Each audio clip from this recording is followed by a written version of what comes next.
Neste domingo, no dia 3 de maio, um artigo publicado na imprensa italiana trouxe algo que, à primeira vista, pode parecer apenas mais uma reflexão teológica do Papa Leão XIV, mas não é.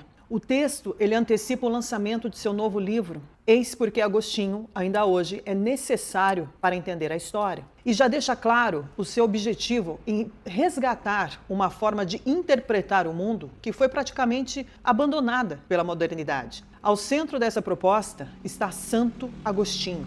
O artigo destaca que Agostinho escreveu em um dos momentos mais críticos da civilização, a queda de Roma.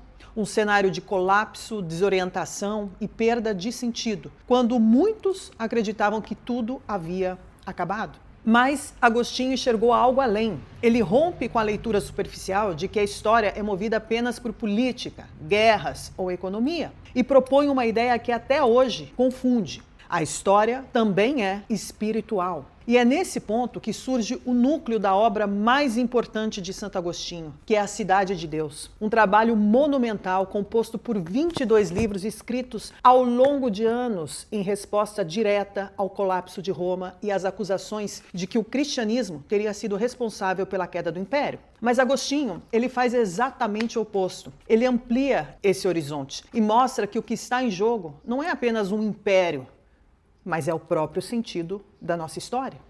É ali que ele apresenta a doutrina das duas cidades. De um lado, a cidade dos homens, construída sobre o amor a si mesmo, sobre o poder, a vaidade, o domínio. Uma cidade que cresce, que se fortalece e que se impõe, mas que inevitavelmente carrega dentro de si a sua própria ruína. Do outro lado, nós temos a cidade de Deus, que é fundada no amor a Deus, na verdade, em uma ordem que não depende de governos, sistemas ou épocas.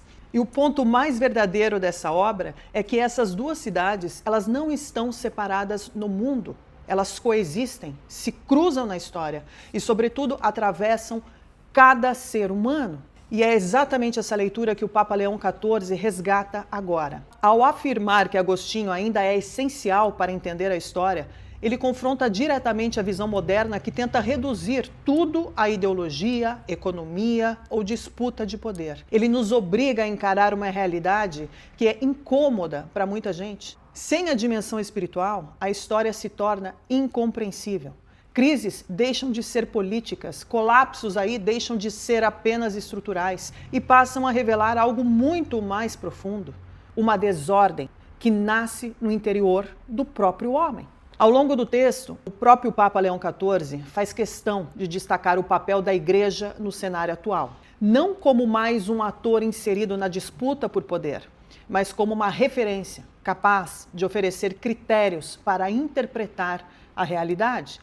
Em um mundo que substituiu a verdade por narrativas moldadas por interesse, ideologia e conveniência, essa função se torna ainda mais decisiva. A Igreja, nessa leitura, não compete com o poder, ela confronta o caos, oferecendo um eixo de sentido que o mundo contemporâneo, cada vez mais fragmentado, já não consegue produzir por si só. O Cidade de Deus não é apenas um livro, é uma obra que atravessa os séculos e continua sendo escrita, porque é uma arquitetura de pensamento, é uma obra que analisa o passado, interpreta o presente e projeta o futuro. Mas há algo ainda mais profundo nessa história, porque ela não se encerra em si mesma. Embora escrita por Agostinho há mais de 1600 anos, ela permanece aberta naquilo que descreve, porque a história continua, porque a tensão entre essas duas cidades continua. E nesse sentido, a obra continua sendo escrita, com aquilo que cada civilização decide colocar no centro. Agostinho nos entregou a estrutura, mas o desenrolar dessa história cabe a nós.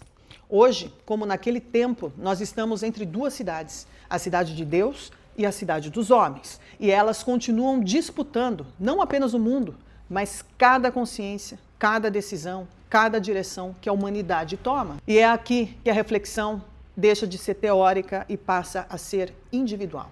Nós estamos entre a cidade de Deus e a cidade dos homens. A qual cidade nós pertencemos e de qual cidade nós queremos fazer parte? Santo Agostinho já indicou o caminho.